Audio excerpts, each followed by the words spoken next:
공약 이행률은 뭐 그렇게 우수하지 못하신 것 같아요. 제가 언론을 통해서 봤는데 왜 그렇게 공약 이행률이 낮은지 못 지킬 약속을 하신 건지 지킬 수 있는데 안 한 것인지.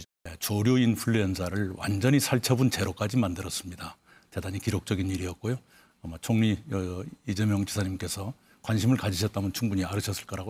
참여정부 때는 대통령이 사면권을 제한하자 이렇게 주장하시다가 그 후에는 또 전직 대통령도 사면하자 그러셨다가 또 상황이 바뀌니까 사면하지 말자. 말씀 자체가 한 번은 여야 합의를 왜 번복했느냐고 야단치시고 또 한 번은 여야 합의를 철회하라고 또 요구를 하셨거든요. 그리고 또 날치기를 하라 그러셨거든요. 네, 어제 TV 토론의 주제는 코로나19와 경제 현안이었습니다. 방금 두 후보 간에 오고 가는 말 보셨을 텐데 이 현안을 어떻게 다룰 것인지 그 능력에 대해서 얘기하다가 정책, 이제까지 어떤 성과를 냈냐, 보아하니 여의도 정치 제대로 모르는 것 같다, 말 바꾸기 하고 있다, 이런 공방이 펼쳐졌는데 한번 좀 두 후보 평가를 좀 해보도록 할게요. 교수님, 점수 어떻게 매기셨습니까? 1차 경선하고 비교를 해야 될 것 같아요. 네. 그러니까 1차 경선하고 비교해보면 1차 경선 때 이재명 후보가 좀 밀리는 느낌이 있었습니다. 말에 실수도 있었고요. 근데 이번 본 토론에서는 뭐 아직 이제 첫 번째 토론이니까 또 아침에 원팀 협약식까지 했는데 뭐 이렇게 세게 나올까 싶었는데 그래도 뭐 무난하게 뭐 큰 실수는 없었다 정도 평가는 받는 것 같아요. 네. 뭐 그렇다고 뭐 토론을 굉장히 잘했다, 사이다다 이런 평가를 받을 정도는 아니었고요. 1차 때와 비교하면 큰 실수가 없었다 이렇게 보면은 선방했다 이렇게 얘기할 수 있을 것 같고요. 반면에 이낙연 후보는 1차 토론의 수혜자 아니겠습니까? 1차 경선의 수혜자였고 그렇죠. 지지율 상승도 있었고요. 네. 그런데 이번에는 이낙연 후보에게 이제 소위 말하면 견제가 집중이 되다 보니까 아무래도 이제 그 견제에 따른 대답을 더 많이 해야 되는 상황이 됐어요. 그러다 보니까 뭐 누구도 이렇게 토론을 잘했다라고 평가할 만한 사람은 눈에 이렇게 썩 보이지 않는 그런 토론이었다라고 볼 수 있고 무엇보다도 서로 비방하지 않겠다라고 약속한 게 몇 시간 전인데 이렇게 누구 입에서 백제가 나오고 또 누구 입에서 탄핵이 나오고 이거 참 주목해 봤는데 네. 다 나올 거 다 나왔거든요. 그러다 보니까 좀 뭐랄까요, 그냥 크게 차별화를 못 보였다. 네. 그 누구도 점잖게 또는 품격 있게 정책과 비전을 밝히는 그런 토론보다는 상대방을 공격하는 그런 모양새다 보니까 뭐 그렇게 점수를 누구에게 후하게 주고 싶은 마음이 안 생기는 그런 토론이었던 것 같습니다. 네. 별로 그렇게 점수를 주고 싶은 후보도 없었고 전반적으로 했던 얘기 또 비방했던 얘기 다시 또 올라왔다. 그렇게 뭐 매기고 싶지도 않다. 그렇게 지금 말씀을 하신 것 같은데 어제 약간 좀 웃음이 나왔던 대목들도 몇 가지 있긴 했습니다. 예를 들어서 뭐 후보들에게 물어봤습니다. 경선 과정에서 나를 서운하게 하는 후보가 있다라는 질문에 이낙연, 이재명 후보 그렇다. 오를 택했는데 그게 누구냐라고 물어봤더니 그냥 웃기만 하고 대답은 안 했습니다. 누구인지 뭐 대답 안 해도 다들 알 것 같은데 그런데 이런 장면 말고는 사실 뭐 방금 교수님께서 말씀하셨다시피 그렇게 여론을 사로잡는 대목은 별로 없었던 것 같습니다. 뭐 올림픽식으로 표현하면은 별로 공격, 유효 포인트 이런 게 없었던 거죠. 뭐 경제 현안을 주로 다룬다라고 하는 TV 토론 주제였음에도 불구하고 네. 경제의 미래 비전 현안이 두각을 나타내지 못했다. 보통 공당의 이 대선 후보자들이 TV 토론을 하고 나면 그 다음 날 언론 지상에 어제 누가 승자였고 누가 유효한 어떤 발언을 했고 누가 잘 방어를 했고 이런 기사들이 쭉 쏟아지게 마련인데 이번 TV 토론은 제가 이후에 기사를 쭉 서치를 해봤는데 그런 반향이 좀 덜했다. 그거는 상대적으로 이재명, 이낙연 이 1, 2위 주자들이 뭐 상대에게 좀 서운한 감정이 있다라고 하는 솔직함은 드러냈는지 모르겠지만 실질적으로 말씀하신 것처럼 유효타는 좀 없었던 것이 아닌가 싶습니다. 뭐 그럼에도 불구하고 1, 2위 주자 간 신경전 또 견제 이런 것은 앞으로도 계속될 수밖에 없다. 왜냐하면 전략상으로도 양측 모두가 1, 2위를 굳히기 전략으로 가져가려면 계속된 신경전을 보일 수밖에 없다. 이번에 이제 조금 좀 밋밋함이 좀 나타났던 것은 좀 전에 말씀하신 것처럼 이 원팀 협력식을 했죠. 그러다 보니까 아무래도 조금 이 톤다운이 좀 된 측면이 없지 않아 있고 그리고 이제 이번 경선이 코로나로 인해서 5주 가까이가 연기가 됐습니다. 그러니까 이 경선 자체가 굉장히 길어진 겁니다. 장기전을 염두에 두고 전략을 짜야 되는 이런 상황을 맞았다는 점도 지금 약간 좀 밋밋한 시작을 보이는 이유일 것 같습니다. 자, 그럼에도 불구하고 계속 말씀드린 것처럼 이제는 두 사람이 어느 정도 비등한 경쟁 수치를 보이고 있다는 점. 자, 이 점을 미루어서 짐작하면 10월 중순에 결선 투표가 있을 가능성이 높다라고 하는 전망이 나올 겁니다. 자, 그러면 이 6명의 후보 가운데 3, 4, 5, 6위 후보와 어떻게 또 이 짬짬이를 가져갔냐 하는 부분도 1, 2위 후보는 또 다 감안을 해서 전략적으로 이 발언을 할 필요가 있는 부분이 생겼습니다. 자, 저는 이 민주당의 당내 경선의 피날레가 될 부분은 친문이냐 반문이냐가 다시 한번 등장할 그 순간이라고 봅니다. 지금 문재인 대통령의 국정운영 지지율은 여전히 40% 이상을 웃돌고 있습니다만 이것이 9월 추석을 전후한 시점에 어떻게 변화될지는 알 수가 없는데 만약에 빠진다 그러면 거리두기를 할 거고 그러면 반문이 오히려 유리해질 거고 만약에 그대로 유지되거나 조금 더 보합, 강등을 한다면 올라간다면 그러면 오히려 현 정권의 적자임을 내세운 주자가 좀 더 유리한 국면으로 가지 않을까 이렇게 예상을 해봅니다. 그렇군요. 자, 경선이 길어지면서 사실 이번 본 경선에 영향을 미칠 여러 가지 변수도 상당히 많아진 그런 부분도 있습니다. 여러 가지를 종합적으로 봐야 될 것 같은데 저희가 지금 1위와 2위 후보 이재명, 이낙연 후보에 집중해서 좀 여쭤봤습니다만 어제 같은 경우 다른 후보들도 상당히 좀 선명성을 드러내기 위해서 노력하는 모습을 볼 수가 있었습니다. 그렇다면 다른 4명의 후보 또 어떻게 평가하시는지 이 부분도 좀 들어볼게요. 신명관님. 자, 우선 정세균 후보 같은 경우는 친노무현, 친문재인이라고 하는 이른바 적자, 적통을 잇는다라고 하는 그 본인의 스탠스를 좀 강조하려고 했다는 점에서 조금 눈길을 좀 끌었습니다. 그래서 심지어는 이낙연 후보에 대해서 노무현 대통령 당시 탄핵 과정에서 본인의 입장 표명이 좀 불분명하지 않았느냐 이런 문제 제기를 했습니다. 사실 이 얘기는 이재명 후보가 했어야 되는 얘기임에도 불구하고 정세균이 했다는 점에서 나름 좀 준비를 하고 나왔다. 앞으로 이 길어진 이 경선에서 정세균 후보가 가져갈 스탠스가 좀 예측이 좀 되죠. 자, 그래서 눈길을 끌었고 또 한 분은 박용진 후보를 저는 개인적으로 좀 뽑을 수 있겠다 보는데 여전히 1위 후보인 이재명 후보에 대해서 그 대표적인 아젠다라고 하는 기본소득을 계속해서 집중적으로 공략하는 모습. 이거는 지금 민주당도 그렇지만 대한민국 그 차기 대통령 선거에서 가장 중요한 정책 이슈라고 하는 기본소득에 방점을 찍고 접근하는 그 부분은 다른 후보와는 좀 차별된 모습이 아니었나 싶습니다.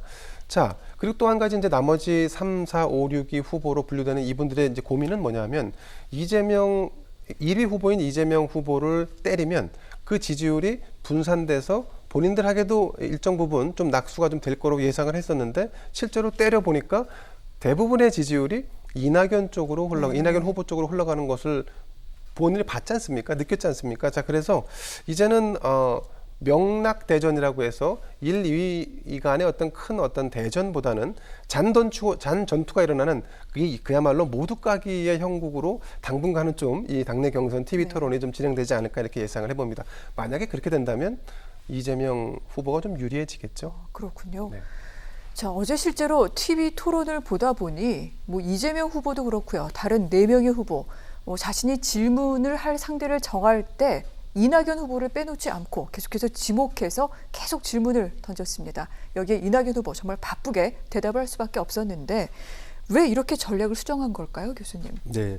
3, 4, 5, 6위 입장에서 보면은 후발주자잖아요. 후발주자면은 당연히 이제 선두주자들을 잡아야 되는 상황인데 1차 때 그래서 1차 경선에서 이재명 후보에게 견제가 집중됐단 말이에요. 근데 그 결과 어떻게 됐냐? 호남에서 이낙연 후보의 지지율 상승세가 가파르게 올라갔습니다. 그러니까 이제 거의 근접했다. 호남에서 이렇게까지 나오니까 민주당 경선에 있어가지고 가장 큰 비중을 차지하는 가장 텃밭이라고 할 수 있는 게 호남인데 그럼 그것을 고스란히 이제 이낙연 후보에게 몰아줄 수는 없는 상황이잖아요. 그러다 보니까 이 양강 구도를 갖다가 흔들어야지 판이 변할 수 있습니다. 양강 구도를 흔들려면 일단 기존의 안정적인 지지율을 보이고 있는 이재명 후보를 1차 때 한번 흔들었으니까 지금은 상승세에 있는 이낙연 후보를 흔들어야지 본인에게 이제 기회가 오겠죠. 그러다 보니까 본경선 시작할 때 당연히 이낙연 후보에게 견제가 집중될 수밖에 없는 그런 측면이 있는 거고 또 이슈도 마찬가지예요. 그러니까 지금 백제 논란도 이게 사실 뭐 이낙연 후보는 자기는 그런 말 들은 적 없다라고 이렇게 한 발 빼는 모양새를 취하긴 했지만 사실 선거에서 지역주의라고 하는 게 이게 계륵이거든요. 좋은 면도 있고 나쁜 면도 있습니다. 사실 호남 출신 후보가 선거에서 불리하다라고 하는 얘기는 민주당 내에서 이미 오래된 얘기예요. 이제까지 대통령 배출도 호남이 지지하는 영남 출신 후보였단 말이에요. 자, 그런 점에서 사실은 이재명 후보도 그런 전략이 있는 건데 이걸 갖다가 상기시키는 네. 그런 말이 또 될 수도 있어요. 그러니까는 이재명 후보, 이낙연 후보 측에서 지역주의를 부추긴 게 양날의 칼이었다. 네. 한편으로는 호남에서의 지지를 올리기도 하지만 또 한편에서는 이길 만한 싸움이 되니까 지금 호남 후보 얘기하는 거지. 만약에 대통령 지지율 떨어지고 상대적으로 윤석열 후보나 야당 후보의 지지율이 올라가면 네. 얼마든지 이낙연 후보의 지지율이 떨어질 수 있는 상황이 되는 거예요. 유동성이 생긴다는 거죠.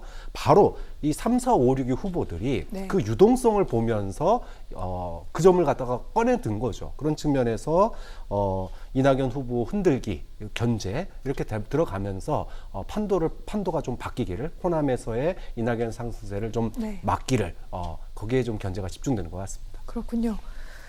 앞으로 민주당 본 경선의 TV 토론 한 20차례 정도 예정이 되어 있다고 하는데 그 첫 시작이 이렇게 된 겁니다. 앞으로 남아있는 또 여러 TV 토론에서 어떤 양상이 전개될지 궁금한데 어제 토론 얘기 하나만 더 해보도록 하겠습니다. 또 주목됐던 질문 가운데 하나가 한 분 한 분에게 다 여쭤봤습니다. 나의 야권 상대 후보는 누가 될 것인가 물어봤는데 3명으로 나뉘었습니다. 이재명, 이낙연 후보는 윤석열 전 검찰총장을 꼽았고요. 추미애, 김두관 후보는 홍준표 의원을 뽑았습니다. 그리고 정세균, 박영진 후보는 유승민 전 의원이 상대 후보가 될 것이다. 이렇게 얘기를 했는데 글쎄요.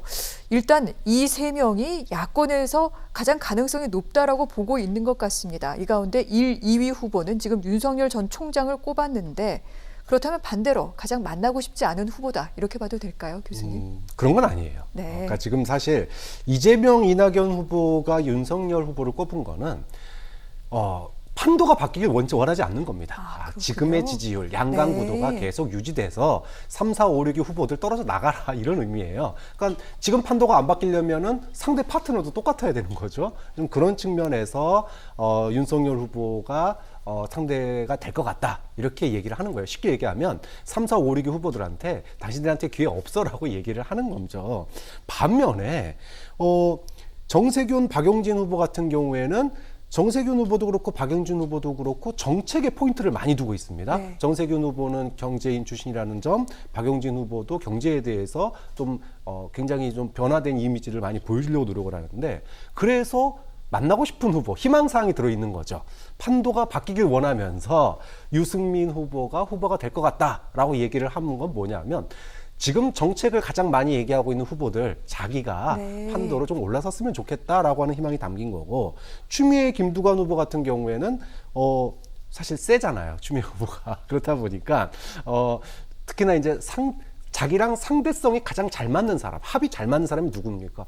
홍카콜라, 홍준표 대표죠. 그러니까는 각자 본인이 만나고 싶은 사람. 네. 그리고 이 희망사항이 들어있다. 1, 2위는 판도가 안 바뀌었으면 좋겠다. 3, 4, 5, 6위는 야당도 판도가 바뀌듯이 우리도 판도가 바뀌었으면 좋겠다. 이런 희망사항이 이 안에 들어있다. 이렇게 봐야 되겠죠. 네. 한편으로는 또 이렇게 얘기를 하면서 자신들을 어필하는 기회로 삼고 있구나. 이 부분까지 볼 수가 있었는데 저희가 윤석열 전 총장은 얘기를 많이 해봤으니까 홍준표, 유승민 이 두 후보는 어떨까요? 사실 대선 출마했던 경험도 있고 만만치 않은 상대 아닙니까? 자, 우선은 그 범야권이라고 하는 하나의 테두리로 지금 이게 통칭되고 있는 부분을 조금 이제부터는 좀 우리가 좀 나눌 필요가 있다라고 봅니다. 왜냐하면 국민의힘이 이제 경선 버스가 곧 출발을 할 예정입니다. 그러면 탑승을 하지 않은 후보는 무소속 후보가 되는 거겠죠. 그래서 윤석열 현재 후보 같은 경우는 무소속 후보라고 규명을 하는 게 맞을 것 같고요. 국민의힘의 후보들 중에 말씀하신 것처럼 이제 당내에서 오랫동안 그리고 지난 대선에 출마를 했던 노하우를 가지고 있는 홍준표, 유승민 이 두 분은 아마도 지난 4월 7일에 있었던 재보궐선거를 아마 머릿속으로 오버랩하고 있을 겁니다. 상대적으로 낮은 지지율을 보였던, 그래서 심지어는 그 나경원 후보에게도 질 거라고 예상됐던 오세훈 후보가 당내에서 역전을 하고, 그리고 드라마틱하게 이 당 밖에 있는 국민의당의 안철수 후보를 극적으로 역전시키고 결국은 서울시장에 당선이 됐지 않습니까? 자, 그러면 이런 원동력은 우선은 제1당의 주자가 된다는 것, 그리고 두 번째는 여러 가지 경험과 노련미 그리고 당내의 제세력을 갖추고 있는 주자라는 점. 자, 이런 공통점을 가지고 있는 홍준표, 유승민 입장에서 본다면 본인이 당내에서 1등을 한다 그러면 윤석열도 충분히 능히 넘을 수 있다라고 판단을 할 겁니다. 아마 자체적으로는 그렇게 할 수밖에 없겠죠. 자, 그리고 또 실제로 홍준표, 유승민 두 분은 간단치는 않습니다. 홍준표 후보가 의원 같은 경우는 뭐 감각이라 아니면 공격력이 뛰어나다는 평가를 받죠. 그리고 유승민 전 의원 같은 경우는 중립적이면서 한편으로는 경제에 전문성을 갖추고 있다라고 하는 평가를 또 받고 있습니다. 윤석열이라고 하는 제3의 지역에 무소속으로 현재 남아있는 후보가 당에 입당을 하지 않는다면 홍준표, 유승민에게도 충분히 기회가 갈 수 있다라고 봅니다. 단 하나 변수가 있는데 최재형 전 감사원장이 지금 들어와서 네. 사실은 당내에 탄탄하게 지금 접수를 해나가고 있습니다. 보여지는 것만 원내 국회의원이 한 6명 정도가 최계로 분류가 되고 있는데 실제로는 그보다 많은 사람들이 지금 캠프에 직간접적으로 관여가 되고 있고 또 열심히 또 이를테면 같이 함께 가고자 하는 이런 설득을 좀 진행하고 있습니다. 그래서 두 자릿수 지지율을 최재형이 언제 달성할지 네. 그리고 후보의 정치적 적응력이 얼마나 뛰어날지 그리고 마지막으로는 이 계속 한계로 지적되고 있는 대중적 인지도를 과연 어떻게 확장시킬지에 대한 숙제를 가급적 빨리 해소하느냐 그렇지 못하느냐가 최재형이 여기서 더 치고 나가느냐 아니면 오히려 홍준표나 유승민처럼 당내에서 오랫동안 있었던 분들에게 오히려 무릎을 꿇느냐 이런 분기점에 와 있는 것 같습니다.